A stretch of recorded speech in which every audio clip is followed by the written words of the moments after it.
আসসালামু আলাইকুম ওরহমতুল্লাহ নাহমাদুহু ওয়া নুসাল্লি আলা রাসূলিহিল কারীম আম্মা বাদ ফাআউযু বিল্লাহি মিনাশ শাইতানির রাজীম বিসমিল্লাহির রহমানির রহিম।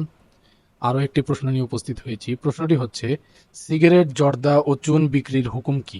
এর উত্তর হচ্ছে, সিগারেট, চুন কিংবা জর্দা এগুলো মৌলিকভাবে হারাম নয়, তবে এগুলো সেবনের কারণে শারীরিকভাবে ক্ষতিগ্রস্ত হয় বিধায় ফকিহগণ এটিকে মাকরুহে তানজিহি, অনুত্তম কিংবা অপছন্দনীয় হিসেবে গণ্য করেছেন। এই সকল বস্তু সেবনের পর মুখ ভালোভাবে না ধুয়ে নামাজে দাঁড়ানোকে ফোকাহায়ে কেরামরা মাকরুহে তাহরিমি অর্থাৎ নাজায়েজ বলে গণ্য করেছেন।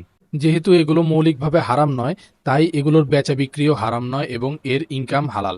বাকি যেহেতু এগুলো ক্ষতিকারক বস্তু, তাই এগুলো যদি বিক্রি না করলেও চলবে বলে ব্যক্তি মনে করে, তাহলে এগুলো বিক্রি না করাই উত্তম হবে। আল্লাহ তাআলা আমাদেরকে সর্বপ্রকার ক্ষতিকারক বস্তু থেকে হেফাজত করুন, আমিন। ওয়া আখিরু দাওয়ানা আনিল হামদুলিল্লাহি রাব্বিল আলামিন। আসসালামু আলাইকুম ওয়া রাহমাতুল্লাহি ওয়া বারাকাতুহু।